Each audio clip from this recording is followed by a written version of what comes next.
Hi fate lovers, welcome back to my channel. Video को start करने से पहले अगर अभी तक आप में से किसी ने मेरे चैनल को सब्सक्राइब नहीं किया है तो प्लीज़ चैनल को सब्सक्राइब, वीडियो को लाइक और नीचे कमेंट करते हुए ज़रूर बताइएगा कि आज का ये पार्ट आप लोगों को कैसा लगा। तो चलिए पेनफुल लव के नेक्स्ट पार्ट को स्टार्ट करते हैं। लास्ट पार्ट में हमने देखा था कि विंग सारे वैंस को लेके ब्यूरल माउंट जा चुका था और लैन वंगी ने उसको जाने की अनुमति भी दी थी, लेकिन इस कंडीशन पे कि वो 3 महीने के बाद लौटेगा। और इस बात पे विंग ने भी एग्री किया था और यहाँ पे वापस आके लैन वांगजी ने बात को हैंडल भी कर लिया था। लेकिन क्या लैन वांगजी के ऐसा बोल देने से सब कोई मान जाएगा?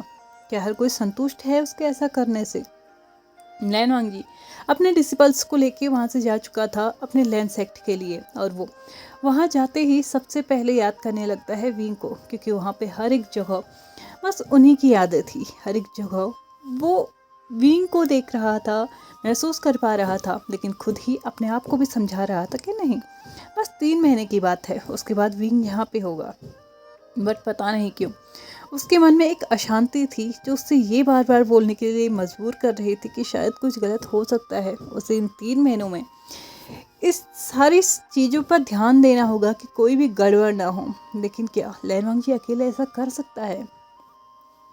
दूसरी तरफ हर कोई इंसान अपने अपने सेक्ट जा चुका था, लेकिन विंग के इस डिसीजन से कोई भी खुश नहीं था। कोई भी उसके साथ खड़े नहीं रहना चाहता था। यहाँ पे जैनचंग गुस्सा था कि उसने वैंस का साथ दिया, ये जानते हुए भी कि जियांग सेक्ट पूरी तरह से सिर्फ और सिर्फ वैंस की वजह से तबाह हुआ। दूसरी तरफ जिन सेक्ट जो कि ऑलरेडी हर किसी को अपने काबू में करने की सोच चुका था, बट यहाँ पे लैन वांगजी ऑलरेडी अपने पे अलग था, विंग अपनी साइड जा चुका था, और अगर ऐसे ही चलता रहा तो एक एक सेट उसके हाथ से निकलता जाएगा। इसलिए वो भी बस विंग के अगेंस्ट ही प्लानिंग करना स्टार्ट कर चुके थे। और निये सेक्ट उसको विंग का ये करना बिल्कुल भी पसंद नहीं आया, क्योंकि उसके अकॉर्डिंग विंग गलत का साथ दे रहा था। और निये सेक्ट यानी कि निये मिंगजू कभी भी गलत का साथ नहीं दे सकता। चाहे वो खुद के भाई के खिलाफ जा सकता है, लेकिन वो गलत का साथ नहीं दे सकता।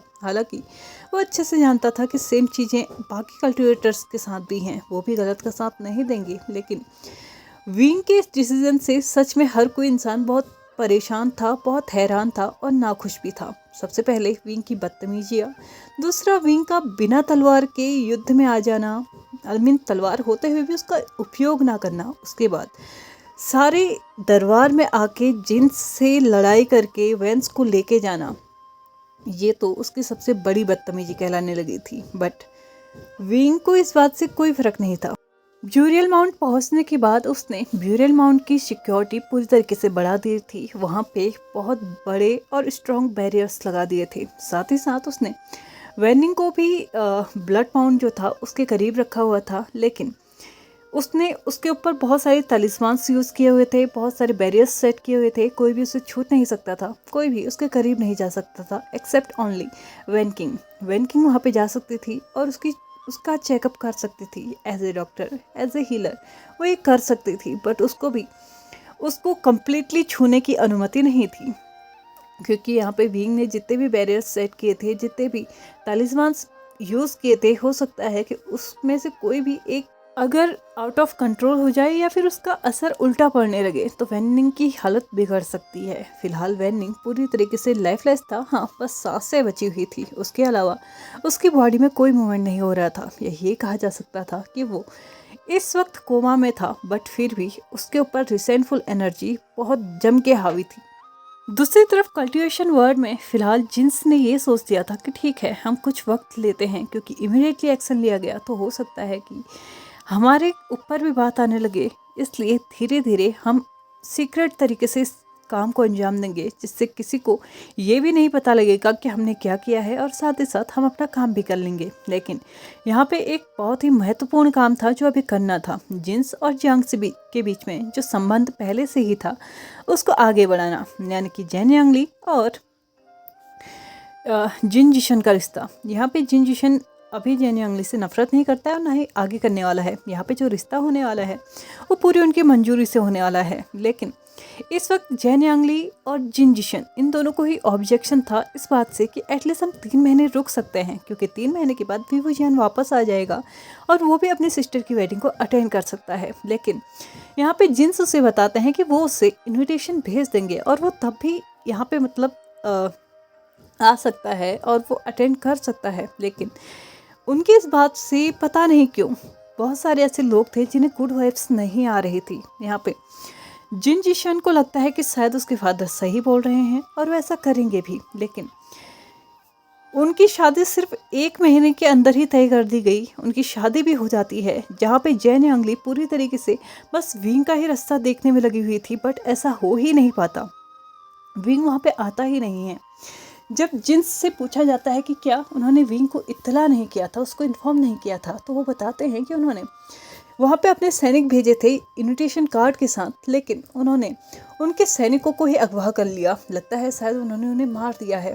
वो इस वक्त इस शादी में कोई भी रुकावट नहीं चाहते थे, इसलिए उन्होंने यहाँ पे किसी को भी कुछ भी इन्फॉर्म नहीं किया। लेकिन मुझे नहीं लगता कि वी वुजियान अब कल्टिवेशन वर्ल्ड में लौटना चाहता है, इसीलिए तो उन्होंने हमारे इन्विटेशन भी ठुकरा दिया। यहाँ पे ये सुनने के बाद जैन चैंग और भी ज़्यादा बौखला चुका था। अपनी ही बहन की शादी में विंग नहीं आया, ये जानते हुए भी कि बचपन से लेके अभी तक उन्होंने अपनी बहन की शादी के कितने ख्वाब देखे थे। ऑफकोर्स सी बात है, उनकी एक बहन है और उनकी शादी बहुत धूमधाम से की जाएगी, पूरे परिवार के साथ की जाएगी। हालांकि नियति के हिसाब से अभी उनके पेरेंट्स नहीं हैं, लेकिन फिर भी वो ऐसा कैसे कर सकता है। लेकिन यहाँ पे जेन यांगली को पता नहीं क्यों विश्वास नहीं था इस बात पे कि विंग आखिरकार ऐसे कैसे कर सकता है। क्या वो सच में ऐसा कर भी सकता है? क्या सच में उसे मेरी शादी के बारे में कुछ पता भी था, या फिर ये सारी चीज़ें ऐसे ही हो रही हैं। यहाँ पे जेन यांगली जब अपनी शादी के बाद पहली बार अपने ससुराल यानी कि जिन सेक्ट आई थी, उस दिन अपनी फर्स्ट नाइट के दिन वो जिन जिशन से बात करती हैं कि उससे कुछ अच्छा नहीं लग रहा है। उसे ऐसा लग रहा था कि शायद वी वुजियान इस बारे में कुछ जानता ही नहीं है। तो जिन जिशन उसको बोलता है कि ऐसा नहीं हो सकता, उसके फादर ने बोला ना कि इन्विटेशन कार्ड दिए गए थे, लेकिन वहाँ पे वो आया ही नहीं, उसने एक्सेप्ट ही नहीं किया, तो हम क्या कर सकते हैं। तो यहाँ पे जेन यांगली बोलती है लेकिन मुझे नहीं लगता ऐसा कुछ भी है, मुझे बस एक बार अपने भाई से बात करनी है। तो यहाँ पे जिन जिशन अच्छे से जानता था कि अब वो जिस जगह पे है और जिस ओहदे पे है, उस जगह से उस ओहदे से उसको ओपनली कहीं भी जाने की अनुमति नहीं दी जाएगी। इसलिए जिन जिशन उसको मना करता है और बोलता है कि बस 2 महीने की बात है, 2 महीने के बाद वो वापस आ जाएगा। तो यहाँ पे जेन यांगली बोलती है पता नहीं क्यों मुझे ऐसा लग रहा है कि शायद ऐसा नहीं होगा जैसा हम सोच रहे हैं, प्लीज़ कुछ करो, मुझे अपने भाई से मिलना है। तो यहाँ पे जिन जिशन फाइनली जेन यांगली के सामने हारते हुए बोलता है ठीक है, तुम मुझसे मिलना चाहती हो, लेकिन ऐसा नहीं हो सकता क्योंकि तुम ऑलरेडी इस सेक्ट का सदस्य बन चुकी हो, या ये कहो कि इस कल्टिवेशन वर्ल्ड में जो आगे राज करने वाला है उसकी पत्नी बन चुकी हो, या फिर ये कहो कि तुम आने वाली महारानी बन चुकी हो। तो तुम्हें इतनी ओपनली कहीं नहीं जाने दिया जाएगा। तो प्लीज़ मेरी बात को सुनो और समझो, ठीक है? तुम मिलना चाहती हो, मैं इस बात का सम्मान करता हूँ, लेकिन ऐसा नहीं हो सकता। लेकिन मैं तुम्हारे लिए ये ज़रूर कर सकता हूँ कि तुम्हारे बदले मैं खुद वी वुजियान से मिलने जाऊंगा, और चिंता मत करो, जितने भी तुम्हारे क्वेश्चंस हैं उन सभी का आंसर मैं लेके आऊँगा। तो यहाँ पे जेन यांगली जिन जिशन को गले लगाते हुए बोलती है थैंक यू, बट सच में मैं अपने भाई से मिलना चाहती थी। तो यहाँ पे जिन जिशन बोलता है कि प्लीज़ समझने की कोशिश करो, बस 2 महीने की बात है, उसके बाद तुम मिल लेना, तुम्हें जितना चाहे तुम उतना मिल लेना। यहाँ पे जेन यांगली फ़िलहाल के लिए तो कन्विंस हो चुकी थी, लेकिन उसके दिमाग में अभी भी उथल पुथल ही मची हुई थी कि आखिरकार विंग सच में ऐसा कर सकता है। क्या विंग ने सच में उसकी शादी में आने से इनकार किया होगा? क्या वो सच में यही चाहता था जो उसने किया, या फिर कोई और कारण था? लगभग 2 हफ्ते निकल चुके थे जेन यांगली और जिन जिशन की शादी को, लेकिन अभी तक जिन जिशन को एक भी मौका नहीं मिल पाया था जहाँ से वो यहाँ से शांतिपूर्वक निकल सके और ब्यूरियल माउंट में जाके विंग से मिल सके, क्योंकि हर वक्त उसके पास डिसिपल्स रहते थे और वो डिसिपल्स इतने ज़्यादा लॉयल थे जिन गंगशान के कि अगर 1 मिनट के लिए भी जिनजिशन उनकी आंखों से ओझल हो जाए ना तो वो डायरेक्टली आके उसके फादर को बताएंगे। लेकिन किसी ना किसी तरीके से जिनजिशन को वीहू जान से मिलना था तो उन्होंने बहुत ज़्यादा कोशिशें की। अब फाइनली एक रात जब सब कोई सो चुके थे, यहाँ पे जिनजिशन को लगता है कि शायद उसको अभी ही इस टाइम का फ़ायदा उठाना चाहिए, क्योंकि दिन भर जब उसके पास उसके बॉडीगार्ड्स होंगे या सैनिक होंगे तो तब तो वो विंग से मिलने नहीं जा सकता। और उसके फादर को पता चला कि वो विंग से मिलने गया है तो ऑफकोर्स सी बात है यहाँ पे बिना मतलब का तमाशा हो जाएगा। उसने जैन यांगली को बोला कि वो सुबह तक वापस आ जाएगा, लेकिन तब तक किसी को पता मत लगने देना कि मैं यहाँ पे नहीं था। तो यहाँ पे जैन यांगली बोलती है कि ठीक है, तुम जैसा चाहते हो मैं वैसा ही करूँगी, लेकिन प्लीज़ वीहू जान की खबर लेके आना। दूसरी तरफ ब्यूरियल माउंट में वहाँ पे फिलहाल हर एक चीज़ अच्छी चल रही थी। जो जंगली फल होते हैं उनको डेली के लिए वो यूज़ किया करते थे, शिकार किया करते थे खाने पीने के लिए, और नॉर्मल ही लाइफ चल रही थी। हाँ, इतनी टफ भी नहीं थी और बहुत ज़्यादा इजी भी नहीं थी, बट हाँ किसी के हाथों कोड़े खाने से, मारे जाने से, पीटने से तो बहुत बहुत अच्छी लाइफ थी। जिनजिशन अपने सेक्ट से निकल चुका था और उसने अपनी यात्रा शुरू कर ली थी ब्यूरियल माउंट के लिए, लेकिन वो नहीं जानता था कि ये उसकी बहुत बड़ी गलती होगी। हालांकि उसमें उसको नुकसान होगा या नहीं वो नहीं जानता था, लेकिन विंग को बहुत बड़ा नुकसान होगा। फाइनली 3 घंटे ट्रेवल करने के बाद जिनजिशन पहुंच चुका था ब्यूरियल माउंट के गेट पे, लेकिन वहाँ पे जाके उसे अंदर का जो नज़ारा था ना कुछ अच्छा नहीं लग रहा था। आखिरकार एक कल्टिवेटर है और दूर से ही किसी भी समस्या का, किसी भी प्रॉब्लम का आभास उसको हो सकता है, इसलिए उसे ऐसा लग रहा था कि शायद अंदर कुछ चल रहा है, ऐसा कुछ जिसमें किसी का कंट्रोल नहीं है। और बात सही भी थी, अंदर बहुत भयानक सा दृश्य चल रहा था। वैनिंग जो कि उठ चुका था लेकिन बेकाबू था, किसी के हाथ में नहीं आ रहा था। यहाँ पे विंग भी उसको काबू करने की कोशिश तो कर रहा था, लेकिन इस सब में विंग खुद भी बहुत बार मार खा चुका था, यानी कि वो भी बहुत बार वैनिंग के हाथों मार खा चुका था, लेकिन वो अपनी अभी भी कोशिश करना चाहता था।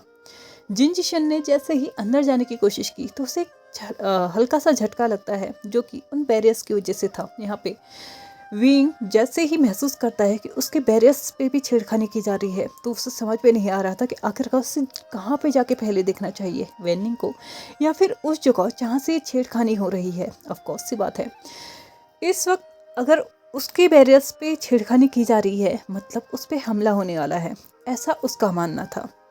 वो कम्प्लीटली मैस्ड हो चुका था कि आखिरकार उसे फ़िलहाल क्या करना चाहिए, लेकिन फ़िलहाल के लिए उसने बैरियर्स की चिंता ना करते हुए वेनिंग को कंट्रोल करना ही सही समझा। दूसरी तरफ जिनजिशन को आभास हो चुका था कि यहाँ पे बैरियर्स सेट हैं, लेकिन वो इतना बड़ा कल्टिवेटर तो था ही कि वो फ़िलहाल बैरियर्स को टेम्परेरी ही सही ब्रेक कर सकता था। उसने बस कुछ पल के लिए ही सही उन बैरियर्स को ब्रेक किया। वो अंदर पहुँच गया। अंदर पहुँचने के बाद जब वो फाइनली ब्यूरियल माउंट पे पहुंच चुका था, उस जगह पे पहुंच चुका था जहाँ पे सभी लोग रह रहे थे, तो वहाँ का दृश्य देख के वो बहुत ज़्यादा डर चुका था, क्योंकि यहाँ पे वैनिंग जिसके बाल हवा में लहरा रहे थे, हाथ एकदम ऐसे थे मानो किसी भी टाइम किसी को भी अपने नाखूनों से चीर सकता है। उसके दहाड़ बिल्कुल ऐसी थी जैसे कि वो बस इस वक्त किसी को भी पकड़ना चाहता है, पटकना चाहता है, मारना चाहता है। विंग इन सबको कंट्रोल करने की कोशिश कर रहा था, बट फिलहाल वो नहीं कर पा रहा था, क्योंकि हो सकता है कि रिसेंटफुल एनर्जी सच में हद से ज़्यादा थी, जिसको काबू कर पाना शायद विंग के हाथों में फिलहाल नहीं था। लेकिन यहाँ पे उसके ऊपर एक और समस्या उसके पास आके खड़ी हो चुकी थी, जिनजिशन। वेनिंग गलती से जिनजिशन की तरफ देख लेता है और उसे याद आने लगता है कि कैसे जिन के जो डिसिपल्स थे ना, और जिनजिशियान जो कि उन सभी ने मिलके उसकी क्या हालत की थी। उसका गेटअप देख के, उसका पहनावा देख के, उसका वेशभूषा देख के उसे जिन्स याद आने लगते हैं, और यहाँ पे वो डायरेक्टली उसके पास जाके उस पर अटैक करने की कोशिश करता है। विंग उसे रोकने की कोशिश करता है, बट यहाँ पे इसका कोई यूज़ नहीं था। वेनिंग पूरी तरीके से जिनजिशन पे वार करने की कोशिश करता है, लेकिन जिनजिशन फिलहाल के लिए अपने आप को बचा पा रहा था। लेकिन ऐसा कब तक हो सकता था? वो अपने आप को कब तक बचा सकता था? सिर्फ तब तक जब तक उसके हाथ में तलवार थी। बट शायद आज नियति को भी यही मंजूर था कि जिन जिशन को कुछ तो हार्म हो, या ये कहो कि विंग के ऊपर एक और पहाड़ टूट पड़े।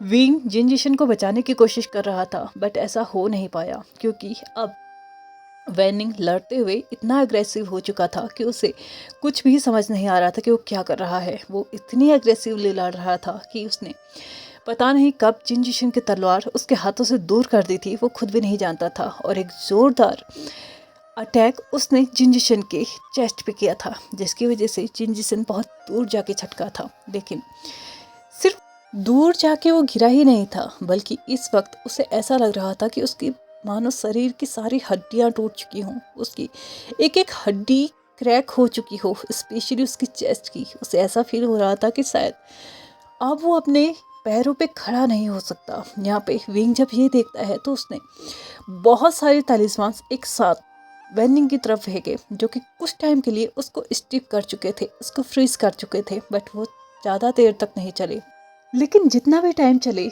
उस टाइम ने विंग को इतना टाइम दे दिया था कि वो और भी ज़्यादा तालिस्मान वेनिंग पे लगा सके, जिसके चलते फिलहाल के लिए वो आधा अधूरा तो कन्वेंस हो चुका था। बट अब आधा काम उसे अपने फ्लूट से करना था। लेकिन इससे पहले उसे उस घायल पड़ी हुई इंसान को भी देखना है, जो कि यहाँ पे ये भी पता नहीं लगा पा रहा है कि उसकी हड्डियाँ 206 रह चुकी हैं या नहीं, या फिर 602 हो चुकी हैं।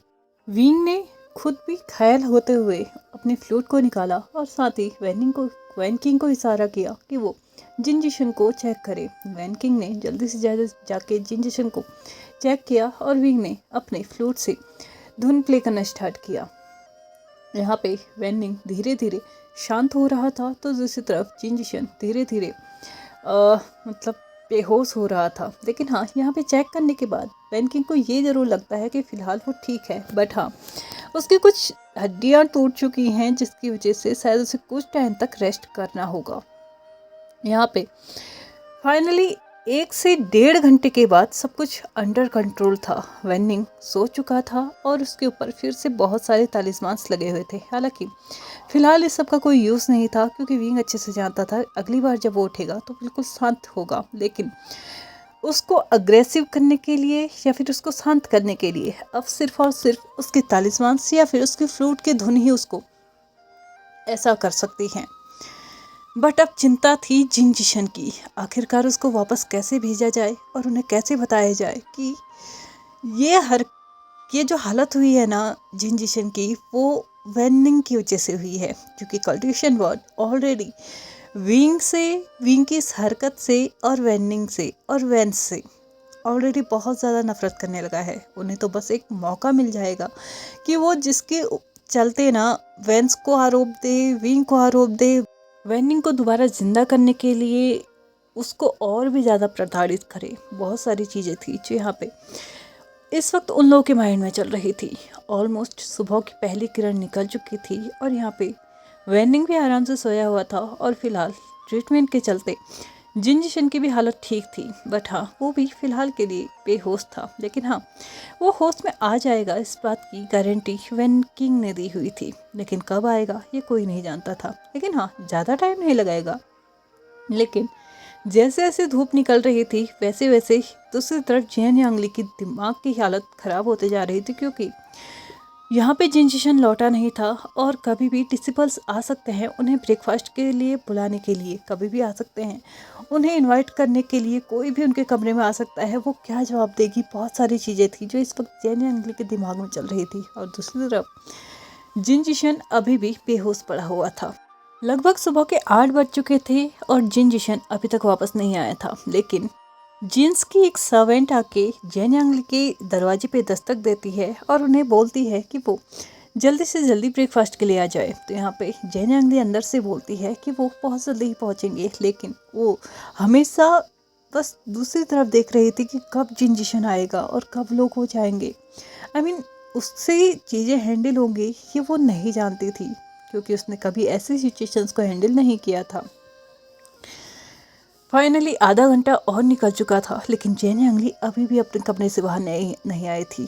जिन्स की महारानी ने फिर से एक सर्वेंट को भेजा उन्हें बुलाने के लिए, लेकिन जेन्यांगली ने फिर से उसे बोला कि वो आ रही हैं, बस कुछ काम कर रही हैं। लेकिन फिर से सुबह के 9 बज चुके थे और जेन्यांगली अभी भी अपने कमरे से बाहर नहीं निकली थी, जिसका रिजल्ट ये आया कि फाइनली जिन गंगशान और उसकी वाइफ फाइनली जेन्यांगली के दरवाजे पर आ चुके थे और खटखटाने लगे थे और उसे दरवाज़ा खोलने के लिए बोल चुके थे। जेन्यांगली अंदर बहुत ज़्यादा पैनिक करने लगी थी और उस साइड को देखने लगी थी, उस दरवाजे को, उस खिड़की को देखने लगी थी जिस खिड़की से कल जिन बाहर जा गया था। उसे लगा था कि शायद अब इसी पल, अगले पल कभी तो जिन आएगा और उसे इस समस्या से बचाएगा, लेकिन यहाँ पे शायद अभी उसके आने के कोई आसार नहीं थे और वो खुद भी नहीं जानती थी कि उसका हस्बैंड सच में किस हालत में है।